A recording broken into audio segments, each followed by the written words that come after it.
Ladies and gentlemen, hey, hi, how you doing? Welcome back to the channel. Thank you so much for stopping by.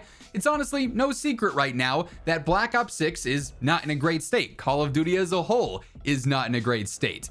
Funny enough, this is largely because of Season 1, because truthfully, from Black Ops 6 launch leading up until Season 1, I thought the game was really solid. I think the player sentiment was much better then. The game was obviously performing a lot better than in terms of stability and how gameplay worked, the bugs and glitches, everything going on was much smoother prior to Season 1. And then the Warzone integration happened, that significant update happened, and just things broke everywhere. It seems like servers got noticeably worse. The cheating situation has been blowing up like crazy as of late. Like, it's just not in a great state. And so that said, today I wanted to try and aim for some more positive light with Black Ops 6 and sort of talk about some things that I think the game could do to drastically improve. Ultimately, the goal whenever we are posting here on the channel, like typically we're not talking about, opinionated information. I try and keep it objective, information based stuff like that, just to inform you guys with the best possible information that we have out there, the most accurate intel as well. But when we do opinionated pieces here, whether it's critiquing things, criticizing things here and there,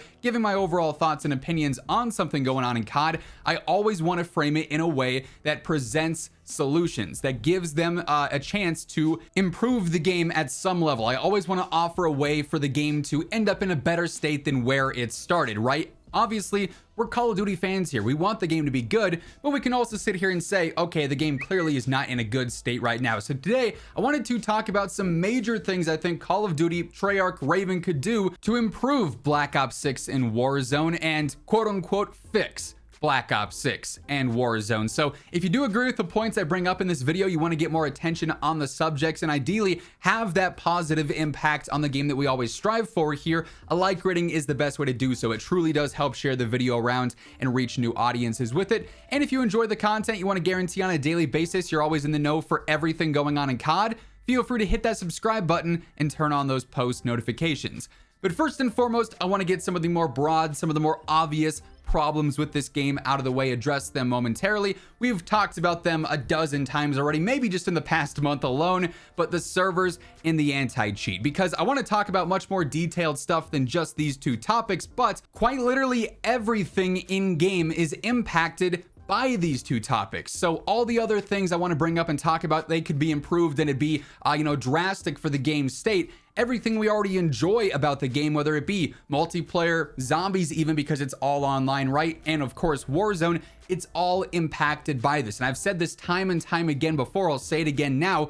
It does not matter how great gameplay might be, how much fun content might be. It all doesn't matter if the servers are bad and you can't experience that content and that great gameplay without lagging or stuttering or hitching. And it doesn't matter if you're using the most fun weapons or you have the cleanest gunplay or the best movement if you're just running into somebody using an aimbot and just frying the entire lobby, right? So servers and the anti-cheat have to be addressed in a major way. Now, of course, they've put out posts saying that with Season 2 and then also Season 3, we're going to see these major kernel level driver updates and server-side protection updates for Ricochet. They've also said they were going to do large updates to Ricochet in the past, and very little ended up actually improving, right? So until we see action done, it's honestly hard to take them at their word just because their word doesn't hold much weight as it stands. I'd love for that to change, but it's going to be I have to see it to believe it type scenario. So hopefully those anti-cheat updates are as good as they make them out to be, but we're going to have to wait and see. Server updates are something that COD really has never addressed. They of course have the stereotypical improved stability performance or various stability fixes in the patch notes, but again, it's rarely noticeable in game. Something much more drastic needs to happen here in the form of actual server upgrades, maybe investing in more stable, secure, and better performing servers, upping the tick rate, especially in Warzone, to something more of an industry standard would go a long ways. That stuff is long overdue and it needs to happen first and foremost. But now that we've gotten the obvious ones out of the way, let's talk a bit more specific things that I think between multiplayer and Warzone you could really do to improve Black Ops 6. First up here, event updates. Yes, we've had a couple of decent ones so far, but we're coming off of Modern Warfare 3, a game that, keep in mind, was developed in less than half the time as Black Ops 6 was. And Modern Warfare 3 events have blown everything that any other Call of Duty, including Black Ops 6 thus far, out of the water. You know, between the weekly challenges for your various aftermarket parts or blueprints or potentially new weapons, between the constant event updates with new blueprints, new camos, universal camos almost every single week, there was always something to do in Modern Warfare 3, and that always kept me coming back. That felt fantastic. I was always interested in seeing what was coming next. Black Ops 6 events have not had that same appeal so far, so definitely something that I think needs to be addressed in a larger way to make the game feel more fresh on a week-to-week basis if you're comparing it directly to MW3, which I feel like you kind of have to, considering, again, the dev time. Black Ops 6 took twice as long to develop. I feel like there should be more consistency there when comparing those two titles.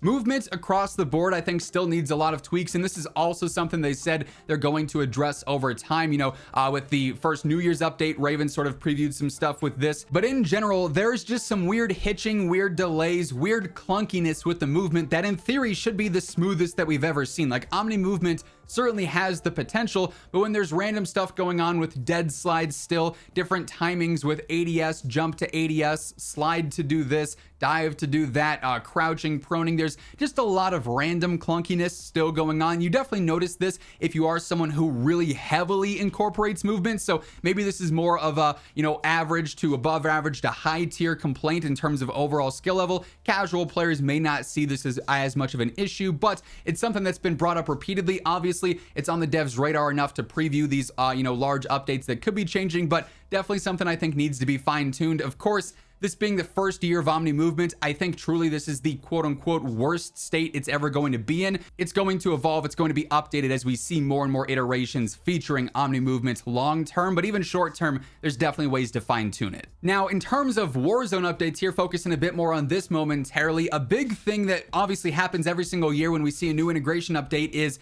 a lot of great quality of life updates, a lot of great improvements from the year prior don't get included in that integration update because they were developing the integration while those updates were still going out the previous year, so they don't really have feedback to know if there's something that's going to stick around long term. But adding back in a lot of quality of life updates from Modern Warfare 3 Warzone, various things we saw to players, to movement, to fluidity, they did so much right in Modern Warfare 3 Warzone over the seasons, and then most of that got erased or set back or reset with the Black Ops 6 integration. Those quality of life updates definitely need to return ASAP.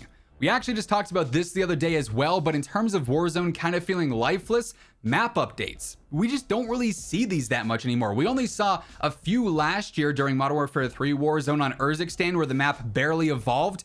We used to see much larger map updates back in Verdansk, even in Caldera. Blackout especially had this a ton.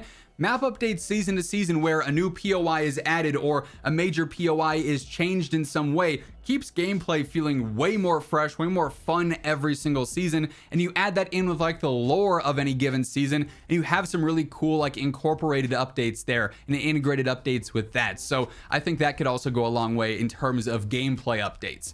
A lot of what we focused on those so far, of course, has been gameplay updates, whether it be events, movement, quality of life, map-based stuff. I also think there's a lot more community improvements that Call of Duty could do. This is maybe stemming more from the Activision side of things or the social side of things, but communication straight up needs to be better. I think especially from Activision here. The dev accounts that we have, you know, when they talk about various changes, I think the patch notes are more detailed than ever. Like, that's really good on the actual studios themselves, but like particularly from COD updates, they're not super transparent in terms of what's going on with the servers, with their stability fixes and things like that, with the anti-cheat. Obviously, you can only be so transparent with the anti-cheat because you don't just want to give everything away to the cheat developers, but there is a very significant lack of trust with the community and Activision right now. Better communication could go a long ways in terms of repairing that, you know, relationship there. They're just not super transparent. They're not super consistent with some major issues being addressed. I think a lot could improve there. Also, you know, speaking of major issues being addressed, AI in this game has been a big talking point. Things like that, like coming out and giving very basic PR statements and kind of doubling down when clearly the community is not happy with the state of things, not happy with the way you're approaching things. And they're basically saying, yeah, we hear you, but we don't care all that much. things like that just come off wrong in a situation where the game's already not in a great state and you're just kind of adding on top of that. So communication, transparency, responses, I think all from a community standpoint could also drastically improve, and that'd go a long way, like I said, in terms of rebuilding that relationship and actually having a trust factor with Activision and with the Call of Duty communication when it comes to them actually speaking out on certain things. So there's definitely a lot to improve. At its core, I think Call of Duty right now certainly has a lot of potential. I know Black Ops 6 does because we saw it in the preseason before Season 1 screwed everything up, and I truly think I've said this since Next revealed everything. Warzone has insane potential, but a lot of it is just so limited by misstep after misstep after misstep right now. So hopefully this video can, get to the right eyes and ears and we can have a positive impact on the game. If you do want to help share it around, like I said earlier, a like rating is seriously helpful and I do appreciate it. And if you are new to the channel, you want to guarantee you're always in the know for everything going on in COD, be sure to hit that subscribe button on your way out. But once again, thank you so much for tuning in, and until next time, take it easy, have an awesome rest of your day, and I'll catch you later. Peace out.